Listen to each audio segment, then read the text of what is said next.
Over the years, I've worked with many of you through different life transitions, whether it be divorce, death of a spouse, happy ones like retirement, moving to your ultimate retirement home, your dream home, things of that nature. And one thing that comes up a lot is the need for organization, decluttering, all kinds of things like that. So today I have Dene Walker, owner of Declutter by Dene, featured in Forbes, Yelp, Apartment Therapy, the Baltimore Times, the Annapolis Times, and on and on. So we're going to have a conversation just about organization and different things like that. But before we delve into that, Dene, tell us a little bit about yourself. Yeah, sure. My name is Dene Walker. I started this business 4 years ago during a layoff from my corporate job, but I ended up doing this on the side just because I realized I had a talent for it and it was something that people needed help with. I didn't realize how overwhelming decluttering your belongings and organizing your home can be.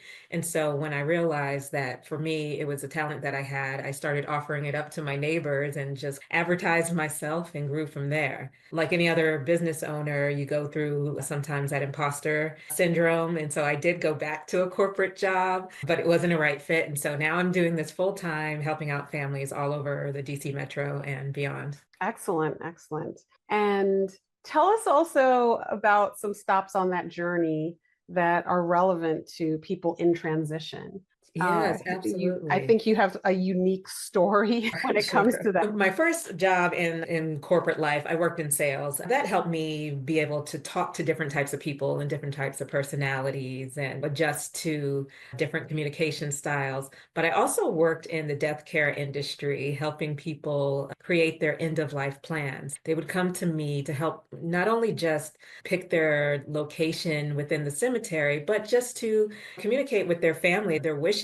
That way, everything was written down and documented in an easy format to pass on to the family members. It was a hard conversation to have, but we really encouraged people to write it all down. And so that really, unbeknownst to me, helped me out in becoming a professional organizer. Excellent. I think that also being a financial professional who helps people through major life transitions, that makes a lot of sense to me. And you have a unique perspective having had to facilitate that, have those conversations. It's Mhm. really interesting to me that a lot of people do not do enough estate planning, even the soft things like talking about where documents are Right. and which documents should be had and things of that nature. So as an organizer, you bring that you perspective having worked in the death industry. So tell me, considering that a lot of people will come to you during a time of transition, can you share some stories?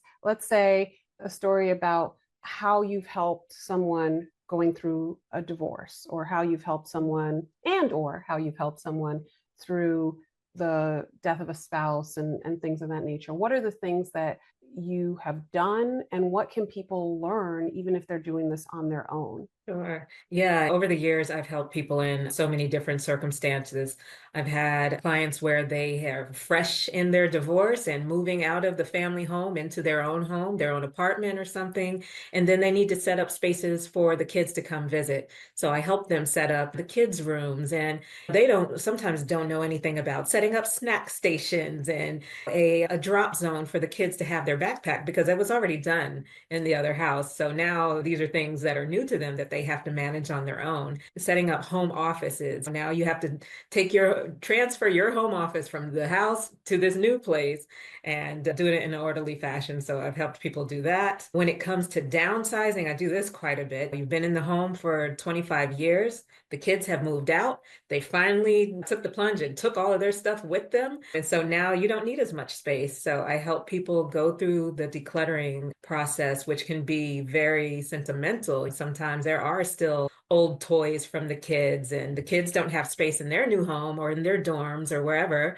And so you have to make that decision of whether you're going to hold on to it forever or is it okay to let it go? So yeah, I help people. I always say I'm like the little Jiminy Cricket that gives them a voice of reason when it comes to letting things go. And it's not always about just throwing things away just because. It's about being intentional about what you want in your new space. I've helped people. I actually have a client I'm starting with next week where her husband passed away 2 years ago. And now she's taking the time to go through his belongings and figure out what's the best way to honor his things, but to also have the space that she wants and to make her transition into a retirement home seamless and less of a headache. And she won't have to deal with it in 3 years when she decides to move. Yeah. Absolutely.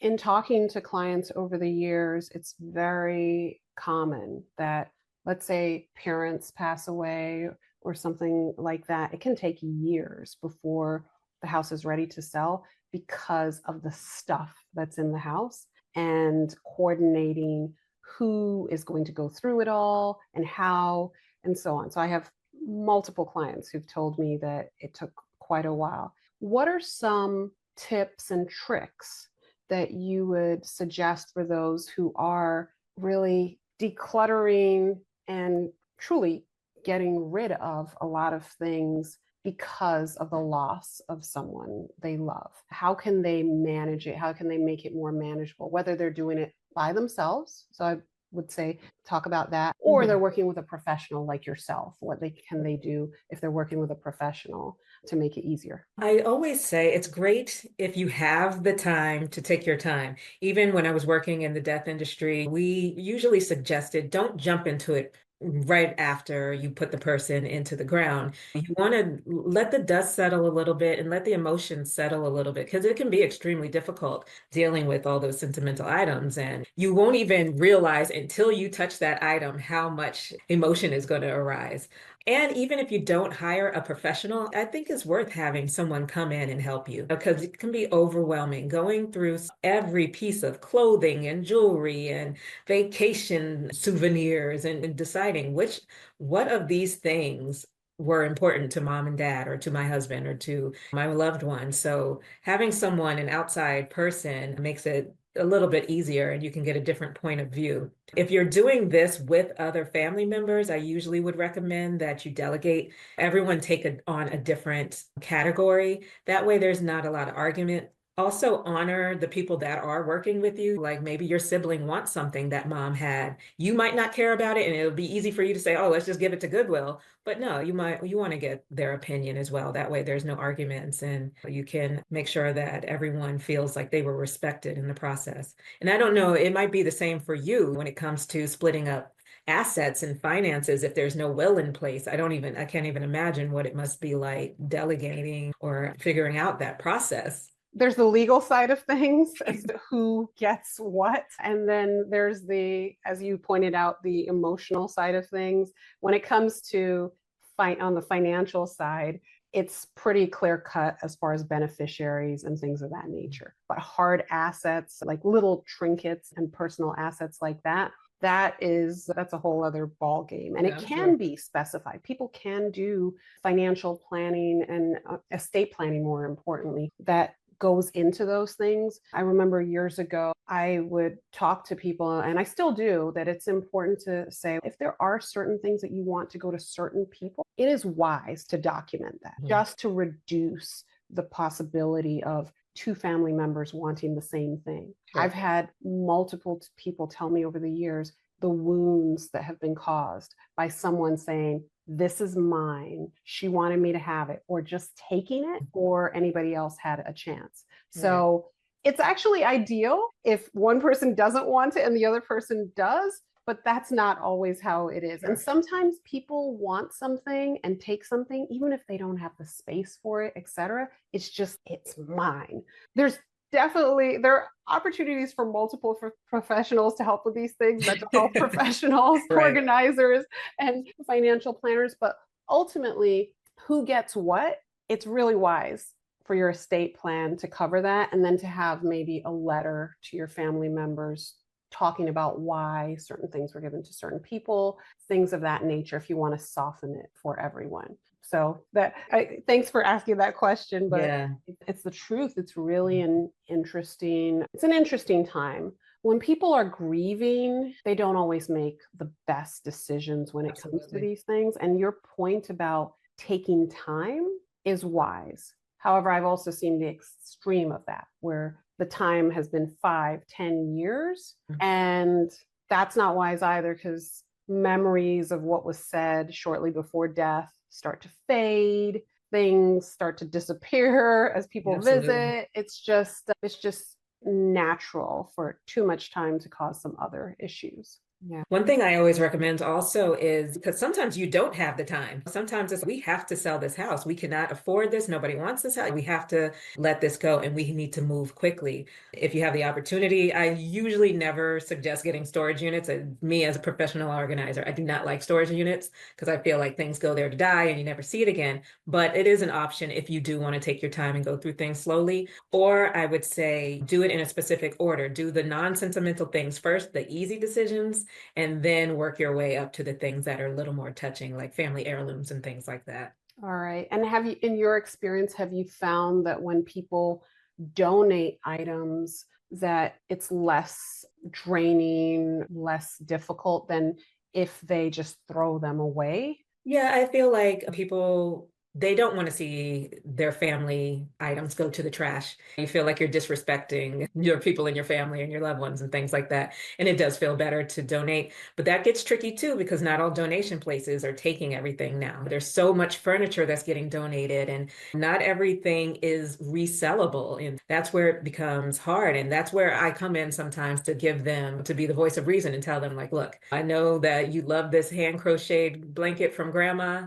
But honestly, I don't know if we can donate this. Sometimes we can donate to maybe a pet shelter or something, but certain things like that, unfortunately, they are going to end up in the landfill. And I do my best to prevent that. Indeed.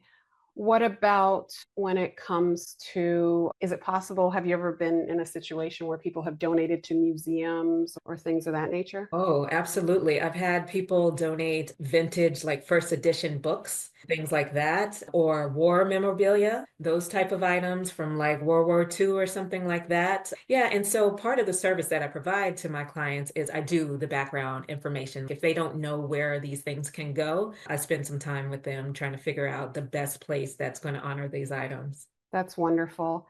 Confession time. I am not an organized person, a naturally organized person. If you saw my desk, you would understand that. But I have worked with a professional organizer, a wonderful lady by the name of Lisa, and she helped me to see that it's important to have systems in place. Yeah. Can you talk about systems, please? Because at first I was like, oh my gosh, this is some specific language. So just tell us about systems and how they can help you not end up going back to your old ways. Yeah, absolutely. I think that's thing number one is creating your systems.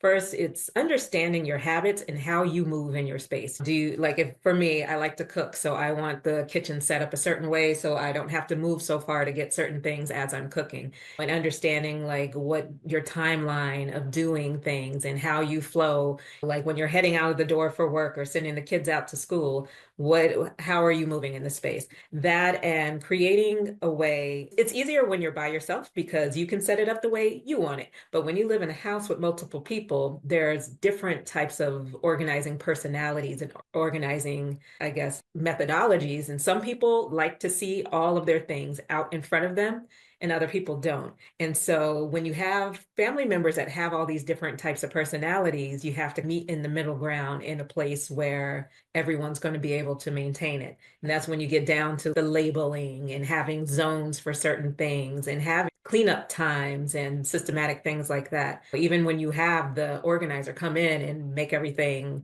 perfect, you still have to maintain it. And so setting up the system to where you know where the home is for every item, you can put it back without Lisa or Dene coming back and doing it for you. I'll be happy Right. to, but the point of us is to set it up so that you and the family can maintain it. It's funny because I saw a social post that you had about your cleaning your desk. And so I said, oh my, let me go back to my sister taught me. And so I had certain things that I hadn't really been using that I started using again. And it did make me feel better right away because it's okay. I know these things, these action items are here, etc. And these other things are just to be filed away, things of that nature. So that's good. Yeah. Let's talk about, again, through life transitions. And it's not uncommon for folks to tell me that their family members have started hoarding or different things like that. And there's a whole emotional aspect to that. There's Mhm. also the aspect of it just gets overwhelming and things get to that point. So, what are some things that folks can do on a daily basis, especially as they age and maybe they've lost their spouse or significant other and it's just them and there's a lot of emotion and some feelings of loss? What are some things that they can do to manage that so it doesn't get to that point? I am a big proponent of do a little bit every day. Most people don't want to spend a whole Saturday afternoon when it's sunny outside going through the closet or putting away laundry. But if you do just little micro task every day, it really adds up. 15 minutes, even if you have to set a timer. Another thing that I've been really getting into lately, and I've learned this through my clients that have ADHD, is body doubling. If you need to bring in a friend, or even me, I do this with my mom. I'm on the phone, but I'm doing the dishes or I'm folding laundry, and it makes the time pass faster. She's not physically helping me do this, but she's distracting me and keeping me focused on what I need to do. Bring in the help when you need to. I have a lot of clients that have mobility issues, and sometimes they can't physically do these things. For instance, I had a client that had a stroke, and now, she had difficulty using her left side. So hanging up clothes and things like that was difficult for her. So she had me rearrange things so where her clothes that she wore more frequently was down lower for her. And she didn't have to ask her husband every time. And it gave her so much more confidence in the home and more independence for her to do things by herself and to adjust to her we talk about transition, to this new transition of having a mobility issue that she didn't have before. I like that. I really like that because we all want to feel confident. We want to feel that we have some level of independence. And as we age, some of that independence goes away. So, in your home space, to feel that you have control and that you're not dependent on someone for everything, that makes a lot of sense. Do Mhm. you find that you recommend things where people, because I've seen contraptions where people can pull down their clothes and things like that. Do you often recommend that, or do you find that there are a lot of times where it's an easier, simpler solution? It really depends on the client. I have one that refused to use any kind of grabber. She wanted to be fully independent on her own. She didn't want to admit that she had mobility issues. And I ended up gifting her one because I'm like, look, you are causing more pain on your hips and your knees by trying to bend over and get these things. Sometimes we have to be realistic as much as it hurts that we need to utilize the tools that are available to us. But there are different ways. If you're really against that, there are different ways to set things up. Maybe we just bring things lower and put them in a basket instead of hanging, utilize a dresser instead of the closet. And so it's just, that's why I have the conversations with them of what's going to make you feel better in this space. What's going to make this more functional for you? And let's figure out a way to do it. If you know you don't want to hang up these clothes, then let's find another way for you to get dressed in the morning. So thank you for that. That's really very helpful. So let's talk about something like divorce. Hmm. That's a tough one because Mhm. often people anchor to the house, to the home. And just like when we're downsizing to move to a smaller home, etc., there's a lot of commonality in that situation, with the exception of the fact that there's a lot of emotion and not necessarily a positive emotion because Mhm. it's the death of a marriage. Tell me, what are some things that folks who are moving because of a divorce can do to help themselves in their post-divorce life and still feel make it a joyful, positive, if not joyful experience for them as they organize themselves or reorganize themselves? I think you really need to take account who did what in the house when you shared a home with someone else, because that can be a big upset. If you were not used to doing certain tasks around the house, okay, my spouse was the one that always did the dishes, figure out, oh no, I actually have to clean up after myself and I have to do certain things that we used to split. Now I have to do all of it because I live by myself. I used to wash and she used to fold. I have to do both. And so realizing that's going to take you a little bit more time to do these regular tasks around the house. So building that into your schedule or figuring out when's the best time that you have the energy to do these things. That way they don't pile up. And that takes me back to what I just said about doing little micro tasks every day instead of letting it piled up to the end of the weekend. And that way you don't feel overwhelmed and it doesn't get out of control. But yeah, just understanding that things are different and things are going to take you a little bit more time than it used to, and creating a space in your zones the way you want it to work for you. Now that you're not sharing the space with someone else, you can set it up in a way that you can maintain by yourself. Okay, that's a really good point. When you do you have a story of helping someone through a divorce and how you helped him or her? Sure. So I think I'll use the same example of a gentleman that I worked with. He was one of my first clients, actually, and he was fresh into his divorce and he had just moved into his apartment, didn't have the kids full time. They only came a week at a time and then they went back to mom. And so sometimes they go to school from here, but I don't know where to put their school supply, their school stuff. I don't know how to even lay out their bedroom to make it comfortable for them. How do I hang up the little one's clothes so that she can get dressed by herself? And so just rearranging the room in a way that the little one liked it and the way the teenager liked it, and setting up a drop zone so that their backpacks don't end up in front of the door and the shoes are kicked all over the house.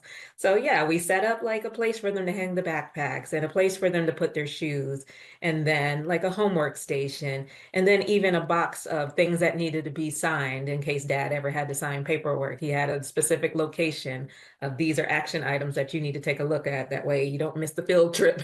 And so just simple things like that made life so much easier for him when the kids were staying with him. That sounds good. I think parenting or co-parenting when you're used to having been in the same space and not having to think about two different homes would be a challenge to adapt to that. So Right. it sounds like you put in systems so Right. that he could make it manageable for all of them. Yeah, and it can be tricky, especially if you're not really on great speaking terms with your ex-partner, because kids will be kids. They'll forget things, places. Oh, I was supposed to have this today because I'm at dad's, but now it's at mom's house, and now how do I deal with this? And so maybe trying to figure out some kind of way to communicate with each other, or even having duplicates of things for important items for the kids or the pets or whoever that you're sending back and forth. That way you're not stranded without what you need. Indeed, definitely. Have you ever worked with a nesting situation where they had one home that they moved in and out of, but the kids always stayed there? No, I actually haven't, not yet. Actually, no, that is not true. Actually, the home I'm living in right now is this home was my boyfriend's family's home. And so it was a little bit difficult when I moved in because there's all his family's things here. And I'm the new person in the situation. And so, Mhm. of course, I function one way and I want things a certain way. And so easing into making changes was the best route versus me coming in and saying, no, we got to take that down and change that and get rid of your mom's tea set. And so I think in that kind of situation, you just take it a little bit slow and be a little gracious about sentimental items and things like that. But for the person that is nesting, you also have to realize, okay, this is your space now. And why not take the time to make it uniquely yours? You don't have to feel obligated to keep all the family things in that house if they're not things that are serving. Yeah, that makes sense. Certainly when you marry, I remember I've been married for over 20 years now, and I remember the toothpaste situation with the cap on or off Oh. and so on. Just lots of little things that we had to get used to with each other. But I could only imagine in a remarriage or a marriage where someone you both have been independent and you're moving into one person's home, that exactly what you're talking about would apply, where you have to say, okay, how do we ease into this Mhm. and how do we respect what's there but also make our own space so that it's our home, just your home. Exactly. Yeah. Exactly. And it can be very touchy. Sometimes, if you're used to things being this way for years and years, you don't even see it anymore. It's just part of the background until someone starts touching it and moving it and changing how, like, the tools used to be in this drawer, where did they go now? That Yes. can really cause a lot of arguments. And so you do have to have some compromises, especially sharing the closet and things like that. You are going to have to figure out some kind of way to compromise and figure out what battles are worth fighting. Indeed, I will say that Lisa helped me see that with my own organizing because, shall we say, that my spouse and I have different views of certain things. And there are things that I'm like, oh, we could get rid of that. And that's not where he is with those Right. things. And it was okay, then will have a box or a space for those things to live, for him to go through at his leisure and when he's ready. And I have to just respect that. And And that brings me to something with you working with finances.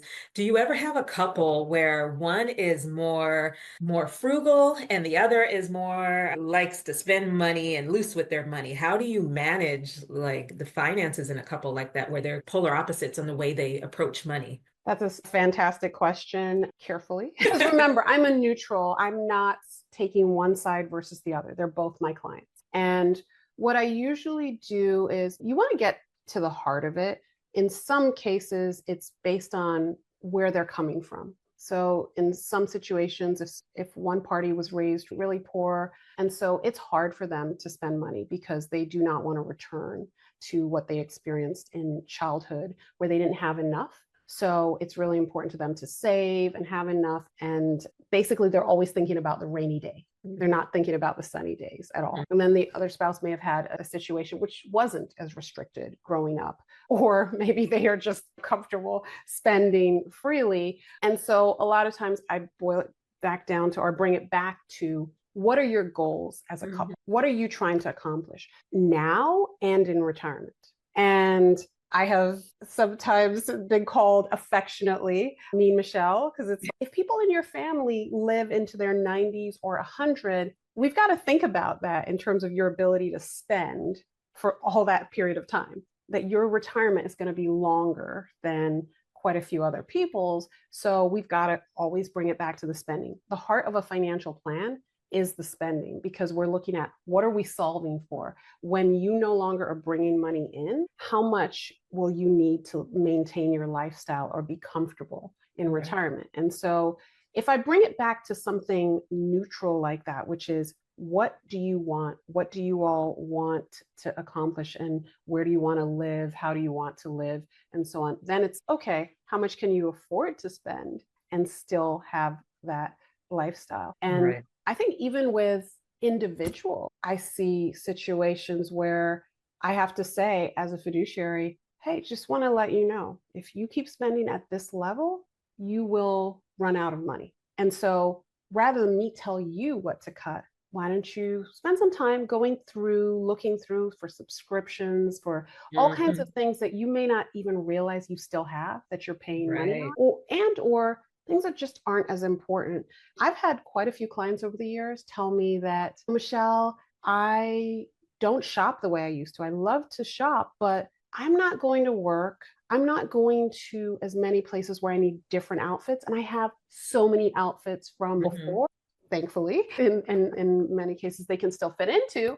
And so why go buy more stuff? And there are conversations like that. I've had conversations with men and women who collect purses, where this might be a really expensive collector's type of purse or whatnot. That's great. But let's look at, how many more do you need to add to your collection? And what's the impact if you have debt or you have other things? In some cases, the people it's hardest for are people who are high earners, because they typically feel like, oh, I have enough money to do this. Yeah, I worked hard for this money and I'm going to enjoy it. Right. Yeah. But even then, it bears looking at, okay, how much are you spending? And if you do accumulate debt, even when you're earning multiple six figures, then it says, just take a look. And even for myself, I remember years ago, I used to be like, this is years and years ago, where is our money going? Where is our money going? And then we started a spreadsheet. We no longer maintain that spreadsheet, but we started a spreadsheet, and we would I would make note of when we had big expenses like replacing windows or this and that. It really helped. We used that for years and years. It helped because it was one of those things where it's okay, we're not wasting money, or yes, we could have done better last month or the last few months, etc. It really shone a spotlight on that. And you know what? It's something that we should probably go back to, because there are times I am the less frugal person in our relationship, believe it or not, because I believe that you need to plan for tomorrow and live for today. It needs to be a balance. Okay. I have no idea if I heard that somewhere, so I'm not trying to say that's original, but it is really true after having lost a dear friend a couple years ago. I feel like we just do not know what's going to happen in the Sure. future. Yeah, And what we wanted to have a balance. Don't live as if absolutely. you're dying tomorrow, and don't spend, I should say, as if Right. you're dying tomorrow, but live as if you're dying tomorrow, because you want to make sure that you have core experiences with the Sure. people you care about. And that's Mm, another thing I talk about. Everyone is different. Their value systems are different. It's not for me to tell them how to live their lives. Just like yeah, I would imagine when you organize someone, it's not for you to tell them that this thing is not important. exactly. I never tell them they have to get rid of something. A lot of the conversations you have with your client mirrors exactly the same as I speak, the way I speak to my clients. What is your goal in this space? You hired me to help you because you're not happy and you're not peaceful in this space, and you are getting a headache every time you come in here. For you to have the space that you want, this is my advice to you. You need to let go of some of this stuff. It's up to you to choose which are the most important things here. And even when it comes to shopping, I deal with plenty of people that are a bit of shopaholics and things like that. And I'll never say, look, we're a capitalist country. I will never tell you not to shop, but I will say at least put some better habits in. Maybe take a pause before you hit send on that shopping cart, or you don't need multiple of the same thing all the time. Or do the one in, one out. Create the boundaries in your spaces. Like people love books. Okay, this is your bookcase. Once the bookcase is full, guess what? For you to bring in more books, you need to let go of some. This bookcase is your boundary. And I really try to encourage them to take a pause when they're bringing new things into the space. But be realistic. I shop it. We all do it. And it's just respecting the boundaries. That's exactly right. As professionals, we need to respect our clients' boundaries, and for ourselves and in relationships, we need to Mhm. respect boundaries. And for finances, Yeah, for respect your sure. financial boundaries. Oh Right. yeah, absolutely. I will say that in some cases, that kind of disparity has led to divorce. But I've Mhm. also seen, and I'm very proud of them. I have some clients, some of whom might be watching this right now, who they do have different views, and yet we have worked together. And they, more importantly, have put in the work to come to some kind of common ground. And it might be a financial date night where they sit and look at, okay, what's the state of affairs? What's happening? And it's often easier to nip things in the bud if you have some kind of regular review Sure. than if, and which doesn't involve me, it involves them, than if you leave it for like a whole year till your annual review with Michelle and then go through your expenses. It's okay, Mhm. that's a different kind of situation. Not Mhm. everybody needs to, but I've found that in some situations, it really helps. It is the Um, same as in organizing. You can't wait until things get out of control to review your things. I tell people decluttering is an ongoing process. I recommend that people do it seasonally. Go through your closet every season and look at those items that you haven't used, and go ahead and have a conversation with yourself or with your family of, okay, are we using this? Do we need this? Okay, we can let it go. great point.